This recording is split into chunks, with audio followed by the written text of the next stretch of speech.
बल्कि मैं खवातीन होता हूँ। इमरान, पीपल्स पार्टी के अंदर चले कुछ नहीं होता, पार्लियामेंट में कोई आवाज नहीं उठती, ऑपोजिशन भी चुप करके बैठी रहती है, मुल्क ऐसे चलता रहेगा?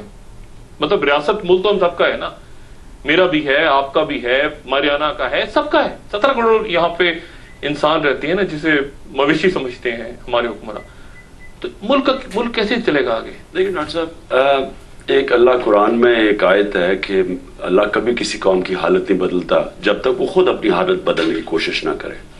अब अवाम का हाल आप देख लें, और जो जुल्म और नाइंसाफी का हाल देख लें। सिर्फ मैं आपको एक सीन, ये जो शुक्र है, ये प्राइवेट टीवी चैनल्स का हम शुक्र अदा करते हैं, इन्होंने पंजाब पुलिस को दिखाया लितराव करते हुए, इतने इतने बड़े वो, और इतनी बेदर्दी से लोगों को वो मार रहे थे उनको, और उनकी तकलीफ दिखा रहे थे। उनका कसूर ये नहीं था कि उन्होंने चोरी की है, उनका कसूर ये था वो छोटे चोर थे, क्योंकि बड़े डाकुओं को यहाँ एनआरओ मिल जाता है, उनको वही पुलिस एस्कॉर्ट करती है। छोटे चोरों का सिर्फ ये होता है। ये जो नाइंसाफी है ये हर जगह है। तालीम में अमीर के लिए एक तालीम, गरीब के लिए दूसरी तालीम, मजदूरों के लिए आज आप हाल देख रहे हैं, ऊपर जो अमीर लोग हैं कैसे होगा इमरान? पीपल्स पार्टी को टीम नहीं मिली, लोग पूछते हैं इमरान को टीम कैसे मिली? मैं पहले तो इमरान के वक्त भी टीम नहीं है, लोग ये सवाल उठाते हैं। टीम बनती है नजरिए के मुताबिक, टीम उसकी होती है जिसके पास नजरिया होता है। मैं आपको पहले जो मैंने प्रोग्राम में शुरू में कहा था कि ये पीपल्स पार्टी लेफ्टिस्ट पार्टी कहलाई जाती है। इनकी जो लेफ्टिस्ट का मतलब होता है जो इकोनॉमिक पॉलिसीज होती हैं वो वेलफेयर स्टेट की होती है, रोटी कपड़ा मकान वाली पॉलिसीज होती है। इनकी तो शौकत अजीज से भी बुरी पॉलिसीज है। इन्होंने तो अभी जो बिजली बढ़ेगी फिर, और हर बारी कोई ना कोई चीज बढ़ जाती है, कीमतें बढ़ती जा रही हैं। इन्होंने जो गरीब का कत्ल इस हुकूमत ने किया है पाकिस्तान की, मैं कहता हूं राइट से राइट पे हुकूमत ने नहीं किया जो इन्होंने किया। इसलिए जब मैं आपसे ये बात कर रहा हूं कि ये जो हर जगह हर सतह के ऊपर अब ये टैक्सेस, वैट लगने लगा है, पहले ही सेल्स टैक्स है, पहले ही और भी सारी चीजें जो बिजली शिजली ये भी सारे टैक्स है। ऑयल कंपनीज के फ्रॉड के ऊपर शाहिद अजीज जो नैब के चेयरमैन थे, उन्होंने कहा 90 अरब रुपया उन्होंने 2 नंबर डीजल दे के बनाया है। कोई किसी ने उनको पकड़ा है? क्योंकि यहाँ सारे करप्ट की हुकूमत आ गई। करप्ट कैसे करप्ट को पकड़ सकता है? ये जो अमेरिका का अवाम है, अवाम आज करप्शन की भी कीमत अदा कर रही है महंगाई के जरिए। कोई पैसे वाले लोग टैक्स नहीं देते। आसिफ जरदारी ने कितना टैक्स दिया? $60 मिलियन इनके अब तो एस्टेब्लिश हो गया ना सुप्रीम कोर्ट, एक अकाउंट में है। इन्होंने कितना टैक्स दिया उसके ऊपर? उन दिनों में वेल्थ टैक्स भी था। इन्होंने क्या बैंकिंग चैनल के जरिए पैसा, और 2 सालों में क्या हुआ है? ये मनी लॉन्ड्रिंग करके पैसा वहां भेजा। ये कैसे पकड़ सकते हैं किसी? नहीं इमरान, फिर ये बताए ना मरियाना, अब ये बताएं, आपने कहा कि जो बाहर के लोग आते हैं वो अब सीधा GHQ जाते हैं, और गालिबन टी ब्रेक होती है तो फिर गिलानी साहब या जरदारी साहब के पास आ जाते होंगे। ये बताएं कि ये उनसे क्या बात करते हैं? यानी अगर मामला जो है वो फॉरेन ऑफिस, GHQ, ब्यूरोक्रेसी तय कर रही है, तो पॉलिटिकल लीडरशिप फिर क्या बात करती है अमेरिकन के साथ या किसी और के साथ? डॉलर्स, ये जी बड़े सियाने हैं अमेरिकन। ये जाके GHQ में जो असल बात है तयशुदा, सब कुछ तयशुदा कर देते हैं, उधर तय कर देते हैं। फिर ये जाते हैं हेलो सदर और प्राइम मिनिस्टर के पास। आपको अगर याद हुआ, अगर आप मुल्क पे थे, कि गुलाम इसाक खान ने अफगानिस्तान का सिलसिला चल रहा था, उसने एक अफगान सेल बनाया था। उसने कहा था ये जो गोरे आते हैं और अलग-अलग ट्रायोकर से बात करते हैं वे बेहतरी पाकिस्तान की नहीं है। उसने इस सेल बना के ही यूज्ड टू इंसिस्ट कि ये अमेरिकन, या बाहर में ज्यादातर तो अमेरिकन ही थे, ये आके in the presence of the Pakistani president, prime minister and COS बात करो, ताकि पाकिस्तान की एक आवाज हो। तो इसलिए मैं कह रही हूँ अगर तीनों एक साथ बैठे तो कम से कम सीखेंगे तो एक दूसरे से कि भाई हमारी प्रायोरिटीज क्या है। हम जब अमेरिकनों से बात करेंगे, प्रायोरिटीज तो अलग अलग है। गालिबन मरियाना, वो तो अलग अलग, मुझे तो लगता है कि अलग अलग बात हो रही है। कह रहे हैं इंडिया हमारा दोस्त है, वो कह रहे हैं इंडिया थ्रेट है।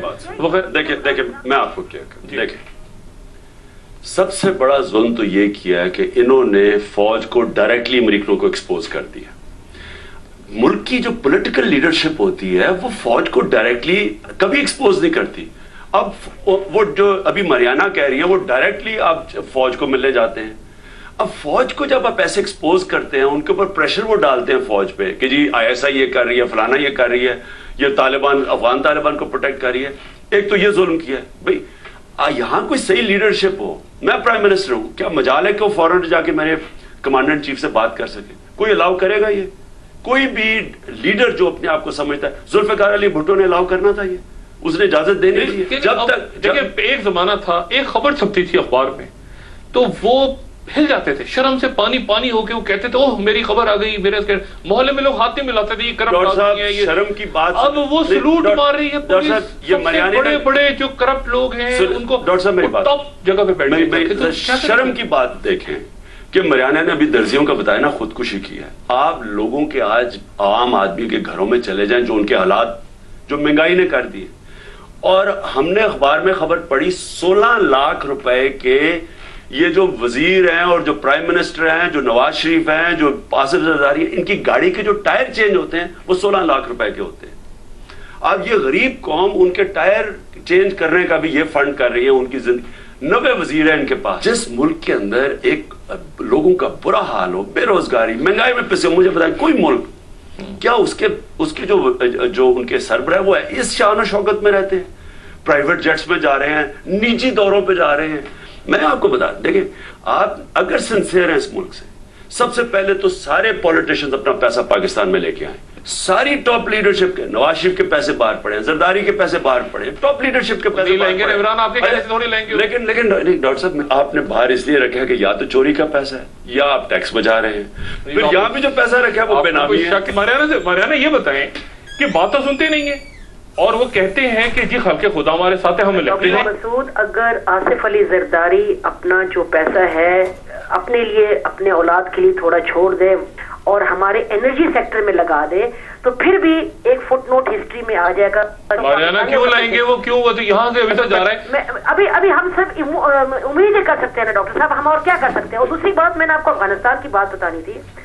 अभी जो स्ट्रेटेजिक डायलॉग होने वाला है वॉशिंगटन में, इसमें देखो फौज की अपनी कोई इंटरेस्ट है अफगानिस्तान के अंदर, कहते हैं जी हम उनको ट्रेन करना चाहते हैं so they don't have an Indian mindset और समथिंग।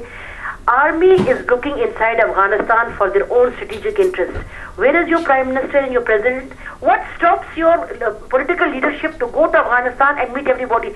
जब हिंदुस्तान इमरान यहाँ तो मसला ही है ना, यहाँ तो मसला, यहाँ तो स्ट्रेटेजिक स्पेलिंग भी शायद हमारी क़यादत को पता नहीं आते हैं। एक वक्फे के बाद मैं हाजिर होता हूँ इमरान और मरियाना, और आपसे मैं ये पूछूंगा कि अगर सारे मामला जो मरियाना ने बात की और बार बार आपने भी कही और बार बार हम डिस्कस करते आ रहे हैं कि इस किस्म का जो माहौल है मुल्क में, गवर्नेंस नहीं है, लोग सड़कों पे निकल रहे हैं, पॉलिटिकल पार्टी चुप हैं, पार्लियामेंट में लगता है कि मिट्टी के मादू बैठे हुए हैं, कोई पता नहीं कोई बिल आए नहीं, तरामीम तैयार होती जा रही है और उसको भी वकील कह रहे हैं कि हम चैलेंज करने जा रहे हैं कि हम नहीं चाहते कि बंदर बांट हो जो कि। तो अगर ये सूरत-हाल कंटिन्यू रहती है तो बाहर वालों को क्या हमारी एस्टेब्लिशमेंट ये नहीं कह सकती कि जी हम सारा काम हम कर रहे हैं, तो फिर ये आपने जो एनआरओ ज़्यादा जमहूरियत भेजी है मुल्क में, इससे हमारी गुलू खरासी कराएं और कहीं फिर वाकई जमहूरियत डीरेल तो नहीं हो सकती। एक वक्फे के बाद दोबारा हाजिर होते हैं।